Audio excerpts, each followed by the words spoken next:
Jesus disse uma frase que quase ninguém gosta de ouvir. E não é porque ela é difícil de entender, é porque ela é impossível de ignorar. Quem ama a sua vida, a perderá. Essa frase de Jesus não é citada em cultos de autoajuda. Ela não aparece em camisetas cristãs. Ela não vira refrão de música, porque ela não massageia o ego. Ela o confronta. Jesus não estava se referindo a pessoas ruins, maldosas ou visivelmente corrompidas.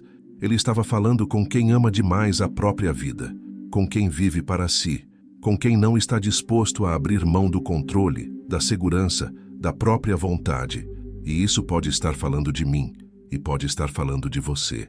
Vivemos numa geração que aprendeu a se proteger, a se planejar, a correr atrás dos próprios sonhos como se isso fosse um direito sagrado. Mas, e se essa busca apaixonada por nós mesmos for, na verdade, o caminho da perdição? E se aquilo que mais defendemos for exatamente o que nos impede de ser salvos?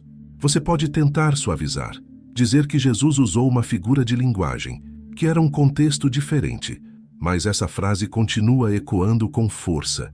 Ela não foi dita por acaso. Ela foi uma advertência, uma chave cortante, e talvez ela seja para você.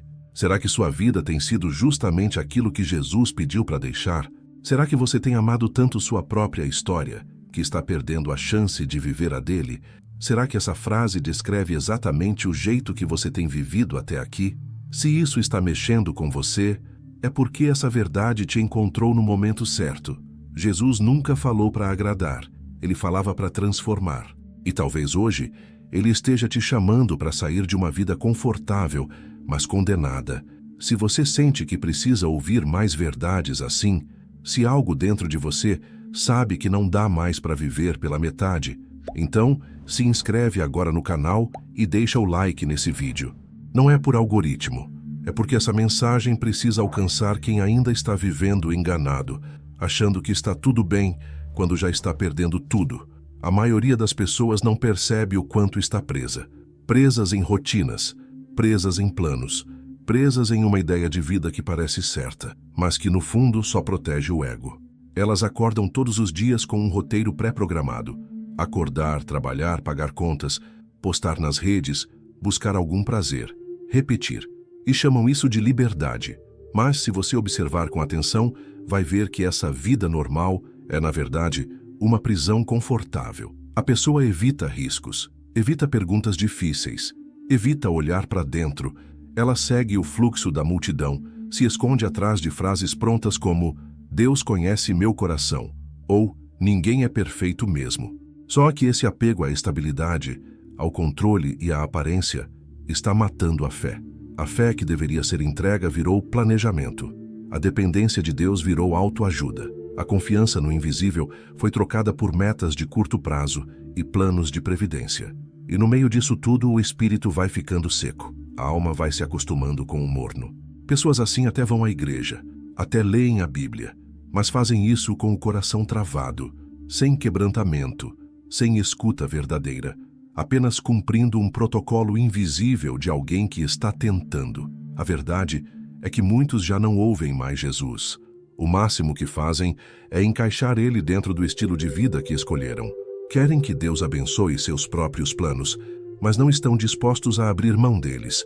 Querem que o reino se encaixe na rotina, sem perceber que o reino exige renúncia total. E esse é o problema do conforto. Ele cria raízes tão profundas que faz você confundir paz com acomodação.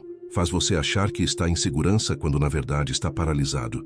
Quantas vezes você já sentiu um incômodo, uma inquietação espiritual, mas abafou isso com distrações? Quantas vezes o espírito tentou te empurrar para fora dessa bolha, mas você respondeu com procrastinação, justificativa ou medo? E se esse estilo de vida, esse controle, esse planejamento todo, esse apego à segurança, for justamente o motivo pelo qual sua vida espiritual está estagnada? E se Jesus estiver dizendo, você ama demais a sua maneira de viver, por isso não consegue viver o que preparei para você? E se tudo isso que parece certo for exatamente o que ele quer desconstruir? O problema é que esse tipo de prisão não tem grades. Ela tem conforto, reconhecimento e um certo senso de controle que nos dá a ilusão de que estamos no caminho certo. A gente se apega àquilo que construiu, ao emprego estável, à rotina que parece segura, à reputação que já conquistou e até a forma como as pessoas nos veem dentro da comunidade cristã. Só que esse apego vai moldando um estilo de vida que não depende mais de Deus. Um estilo de vida onde ele é citado, mas não seguido, onde ele é ouvido, mas raramente obedecido. E esse é o ponto mais perigoso, quando sua espiritualidade se torna previsível. Quando você sabe exatamente o que vai ouvir no culto, como vai se sentir, o que vai postar depois, mas por dentro, nada realmente muda. Você pode até falar em nome de Jesus, mas não se parece mais com ele. Pode orar, mas não se quebranta. Pode ler a Bíblia, mas não deixa ela te confrontar. E tudo isso vem de um lugar só: o apego à própria vida. Aquela zona de conforto espiritual que parece fé equilibrada, mas é só medo disfarçado. Medo de largar o controle, medo de ouvir um não, medo de ser exposto, medo de perder o que construiu. Mas Jesus nunca prometeu segurança. Ele prometeu vida abundante, e essa vida só é encontrada do outro lado da cruz. O apego à própria história é o que impede a gente de viver a história dele. E talvez seja por isso que tantos se sentem vazios, mesmo fazendo tudo certo, porque no fundo, nunca deixaram Jesus ser o Senhor da própria vida. Continuaram amando sua zona de conforto mais do que o reino que foram chamados para viver. A frase "quem ama a sua vida a perderá" está em João 12:25. E como tudo que Jesus falou, ela tem um peso muito maior do que parece à primeira vista. Esse versículo está inserido num contexto decisivo. Era a semana da Páscoa. Jesus estava prestes a ser entregue, e alguns gregos tinham acabado de pedir para vê-lo. Esse pedido, aparentemente simples, provocou uma resposta profunda. Jesus não falou sobre milagres, nem contou uma parábola leve. Ele respondeu com um princípio eterno: quem ama a sua vida, a perderá. Mas quem odeia a sua vida neste mundo, a conservará para a vida eterna. Isso não é uma metáfora qualquer. Jesus estava falando de entrega, de morte para o ego, de viver para algo maior que si mesmo. Por isso, interpretar essa frase como um simples exagero espiritual é um erro. Jesus não estava sugerindo um equilíbrio, ele estava exigindo uma rendição total, e o contraste que ele apresenta é claro. Quem ama sua vida, ou seja, quem vive centrado em si mesmo, buscando preservar tudo o que conquistou, está se afastando da eternidade. Mas quem odeia a sua vida neste mundo, ou seja, quem está disposto a abrir mão do controle da glória própria, do conforto terreno, está caminhando em direção à vida eterna. Jesus usava palavras duras, não por falta de amor, mas porque sabia o custo do reino. Ele não queria seguidores encantados, ele queria discípulos quebrantados. Essa frase não é sobre morrer fisicamente, é sobre morrer para o ego, para o velho eu, para o estilo de vida que resiste ao espírito. E é justamente isso que a torna tão divisora de águas. Muitos interpretam essa fala de Jesus como se ele estivesse apenas pedindo para a gente se desapegar um pouco, ou não colocar tudo no mundo material. Mas não é isso que ele está dizendo. Jesus não está nos convidando a uma vida moderadamente espiritual. Ele está exigindo a morte do nosso velho eu, do nosso ego, do nosso orgulho, da nossa autossuficiência. O problema é que aprendemos a espiritualizar o ego, a usar a fé como um recurso para melhorar a nossa própria história, em vez de nos entregarmos à história de Deus. Essa é a diferença entre ser religioso e ser discípulo. O religioso ajusta Deus à sua agenda. O discípulo abandona sua agenda por causa de Deus. Quando Jesus diz que quem ama sua vida vai perdê-la, ele está apontando para o tipo de amor que paralisa. O amor que idolatra a própria narrativa. A pessoa se apega tanto ao que construiu que não consegue abrir mão, nem mesmo quando o Espírito Santo pede. E isso acontece o tempo todo. Alguém sente o chamado de Deus, mas hesita. Alguém entende o que precisa abandonar, mas adia. Alguém sabe que precisa romper com algo, mas racionaliza. É aqui que essa frase se torna um espelho. Ela revela a real distância entre o que dizemos crer e como vivemos de fato. Porque viver para Cristo não é adicionar Jesus ao nosso estilo de vida, é permitir que ele destrua esse estilo para reconstruir tudo do jeito dele. Jesus está nos chamando para sairmos da nossa morte, para perder a vida, morta, que fabricamos, e receber a vida que ele prometeu. E isso não é simbólico, é prático, é diário, é doloroso. É dizer não para aquilo que parece legítimo quando o Espírito diz, não é por aí. É deixar de se justificar e começar a se render. É parar de usar versículos como desculpa para manter hábitos que ele já pediu para abandonar. E o mais impressionante é que essa fala de Jesus antecede o momento em que ele mesmo vai ao Getsêmani. Ou seja, ele não apenas exigiu entrega, ele viveu isso primeiro. Jesus sabia que seria traído, que seria rejeitado, que morreria. Mesmo assim, ele não recuou, porque ele não amava a sua vida mais do que a vontade do Pai. E esse é o modelo. A frase, quem ama sua vida a perderá, não é uma ameaça, é um aviso, uma linha divisória entre os que apenas creem e os que verdadeiramente seguem, entre os que gostam de Jesus e os que estão dispostos a morrer com ele, a deixar a sua velha natureza na cruz e viver como nova criatura através dele. Essa frase separa a multidão de discípulo, espectador de seguidor, superficialidade de profundidade. E se a gente tiver coragem de aceitá-la como verdade, ela muda tudo. Ela muda como você ora, como você decide, como você vive, como você ama, como você se sacrifica. Ela te obriga a parar e perguntar, eu estou vivendo para mim ou para ele? Muita gente vive com a sensação de que precisa estar no controle o tempo todo. Controle sobre os planos, sobre o futuro, sobre os sentimentos, sobre a imagem que passa para os outros. Tudo é milimetricamente calculado para evitar o caos. A pessoa se organiza, se protege, se antecipa e chama isso de responsabilidade. Mas muitas vezes isso é só medo disfarçado. Medo de que, se largar o controle, tudo desmorone. Medo de confiar em Deus e se decepcionar. Medo de depender e quebrar a cara. Esse medo não é dito em voz alta, mas ele dirige decisões. Ele molda orações. Ele bloqueia entregas profundas. E o mais perigoso, esse medo cria uma versão controlada da fé. Uma fé em que a pessoa decide o que entrega e o que retém. Onde Deus entra em algumas áreas, mas não em todas. O resultado? Uma espiritualidade travada. Uma vida com aparência de fé, mas sem profundidade. Gente que vive com ansiedade, mesmo orando. Que carrega um peso enorme nas costas, mesmo dizendo que confia em Deus. Porque no fundo, nunca entregou de verdade. Só delegou com prazo, entregou, esperando que Deus fizesse do jeito que ela queria. Mas a verdade é que enquanto você tenta manter o controle, você nunca vai experimentar o que Deus tem de mais profundo. Deus não age sob comando, ele age sob entrega. E o paradoxo é que quando você realmente se entrega, é aí que você experimenta o verdadeiro poder. Porque o controle é ilusório, sempre foi. E o medo que te impede de confiar é o mesmo que te impede de viver. Jesus sabia disso quando disse, quem ama a sua vida, a perderá.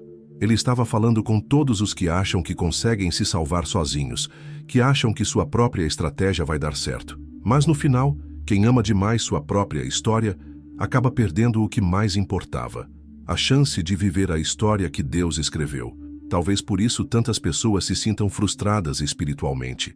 Elas até oram, jejuam, vão à igreja, fazem parte de ministérios, mas continuam com a sensação de que algo está faltando. E está mesmo. Está faltando rendição.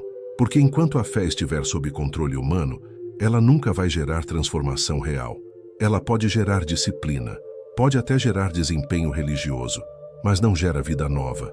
O controle é a armadura de quem tem medo de ser ferido, mas também é a prisão de quem nunca será realmente livre. A entrega, por outro lado, exige coragem. Coragem de dizer, Senhor, mesmo que eu não entenda, mesmo que eu perca status, mesmo que eu não saiba o que vem depois, eu confio. E essa confiança é o ponto de virada. Porque o que está em jogo aqui não é só uma decisão, é uma identidade. Quando você solta o controle, você está dizendo, eu não sou o centro da minha vida, tu és. E é aí que Deus começa a agir de verdade. Porque ele não divide o trono com ninguém, nem mesmo com a sua versão mais organizada, mais estratégica, mais cautelosa. A grande verdade é que o reino não se manifesta onde há controle absoluto. Ele se manifesta onde há entrega radical. Pessoas que vivem controlando tudo raramente experimentam milagres profundos, porque milagre exige espaço. E onde há controle total, Não há espaço para o inesperado de Deus. E se for exatamente isso que está te travando? E se o que você chama de prudência for, na verdade, medo? E se esse medo estiver te impedindo de viver a fé real, que é viva, incômoda, revolucionária? Jesus deixou isso claro. Quem ama demais a própria vida, seu controle, seus planos, sua estabilidade, vai perdê-la. Não porque Deus vai punir, mas porque essa pessoa nunca se entregou de verdade. E quem não se entrega, não vive. Tem gente que só descobriu o que era liberdade quando perdeu tudo. Um empresário que largou o negócio de sucesso porque Deus pediu. Todo mundo chamou de loucura. Ele mesmo teve medo. Mas hoje diz que foi a melhor decisão da vida. Uma jovem que terminou um relacionamento aparentemente perfeito porque entendeu que estava se afastando de Cristo. Chorou, sofreu, mas encontrou uma intimidade com Deus que nunca havia experimentado antes. Um pastor que percebeu que estava pregando o evangelho, mas vivendo no automático. Decidiu parar, se recolheu, quebrou o ritmo, renunciou à plataforma e foi ali, no anonimato, que voltou a ouvir a voz de Deus. Essas histórias têm algo em comum. Todas parecem perdas, mas foram portas. Quando Jesus diz que quem ama a sua vida vai perdê-la, Ele não está nos empurrando para um vazio. Ele está nos chamando para um renascimento. Porque a verdadeira vida, a do reino, começa onde termina o nosso controle. É quando a gente solta que Ele assume. É quando a gente perde que a gente encontra. E não é poesia, é espiritualidade real. Quem já passou por isso sabe. O dia que você abre mão de algo que estava ocupando o lugar de Deus, algo se quebra por dentro e algo nasce. É como se você respirasse fundo pela primeira vez, como se uma prisão invisível se abrisse, como se o mundo inteiro desacelerasse e finalmente você sentisse paz. Não aquela paz frágil que depende de circunstâncias, mas a paz que vem da certeza de que você está no centro da vontade de Deus. E essa paz não tem preço. Porque quando você finalmente entrega o que estava segurando com tanta força, descobre que aquilo nunca foi liberdade. Era peso, era medo, era prisão disfarçada de segurança. Muita gente vive tentando equilibrar as duas coisas. Seguir a Jesus, mas manter o controle. Servir a Deus, mas preservar a imagem. Dizer sim ao reino, mas manter as reservas escondidas. Mas o reino não funciona assim. Deus não te chama para viver 70%. Nem 90%. Ele te chama para morrer para o eu, para viver 100% para Ele. E o mais impressionante é que ao fazer isso, você não perde. Você ganha tudo. Você ganha clareza, ganha leveza, ganha verdade, ganha intimidade com o Pai. Porque o falso eu, esse que você tanto protege, tanto promove, tanto esconde, é justamente o que te separa da presença real de Deus. E quando esse falso eu morre, é como se as escamas caíssem dos olhos, as máscaras caem, as estratégias humanas desmoronam e o espírito começa a agir com liberdade. Você para de lutar com Deus e começa a caminhar com Ele. Você para de negociar com o céu e começa a se submeter com alegria. É por isso que Jesus falou com tanta clareza. É por isso que Ele disse que quem odeia a sua vida neste mundo a conservará para a vida eterna. Ele não está promovendo autodesprezo. Ele está revelando um segredo. O segredo da entrega total. O Evangelho não é sobre preservar, é sobre perder. Mas perder o quê, exatamente? Perder o orgulho, a manipulação, o medo, a necessidade de aprovação, a falsa espiritualidade que só serve para manter a aparência. Perder tudo aquilo que está te impedindo de experimentar a vida de verdade. E quando isso acontece, algo muda. Não por fora, mas por dentro. Você não precisa mais se provar. Não precisa mais controlar tudo, não precisa mais esconder suas falhas. Você descobre que a vida com Deus é simples, profunda, leve, real. E aí entende a promessa. É na morte do eu que a vida do reino finalmente começa. Talvez seja por isso que tantos cristãos vivem cansados, cansados de tentar agradar a todos, cansados de esconder suas dores, cansados de manter uma imagem que não corresponde à realidade. Eles amam a Deus, mas ainda amam demais a própria história, ainda querem controlar o roteiro, ainda acham que podem viver o Evangelho sem deixar morrer a velha natureza. Mas Jesus nunca escondeu isso. O convite sempre foi claro. Se alguém quiser vir após mim, negue-se a si mesmo, tome a sua cruz e siga-me. Essa é a chave. negar a si mesmo não é se odiar, é se libertar da tirania do ego. É dizer, eu não quero mais viver pela minha vontade, eu quero viver pela tua.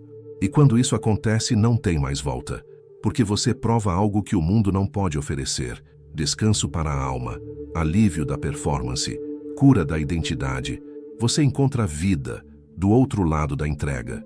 E é por isso que a frase de Jesus, quem ama a sua vida a perderá, não é uma ameaça, é um convite, um chamado à liberdade, um clamor de amor, para que você pare de sobreviver e comece de verdade a viver, com Ele, por Ele, nele.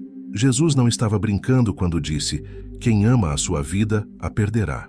Essa frase não é um enigma, é um chamado, e agora que você ouviu tudo isso, não dá mais para fingir que não entendeu, porque a verdade foi exposta, a tensão foi criada, a escolha está diante de você. Você pode continuar amando a sua própria vida, seus planos, seu conforto, sua versão controlada do Evangelho. Você pode seguir vivendo no automático, equilibrando aparência e espiritualidade, mantendo o controle e perdendo a essência. Ou você pode decidir morrer para os desejos do mundo, morrer para o orgulho, morrer para o velho eu, morrer para tudo aquilo que te impede de viver o reino por inteiro. E isso dói, isso assusta, isso exige coragem. Mas é isso que Jesus está pedindo. Não um cristianismo conveniente, mas uma entrega verdadeira. A pergunta que fica agora é, você está pronto para negar a si mesmo? Está pronto para deixar de lutar contra o espírito e começar a se render? Está disposto a abrir mão do controle para viver a liberdade? A porta da vida está aberta, mas você vai precisar deixar tudo na entrada. Tudo. Seu ego, sua vaidade, sua autoproteção, suas justificativas, seus pecados secretos, seu medo de ser visto de verdade. Jesus não quer uma versão editada de você.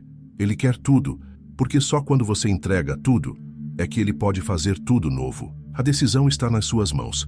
Você está disposto a morrer na cruz com Cristo para começar de verdade a viver?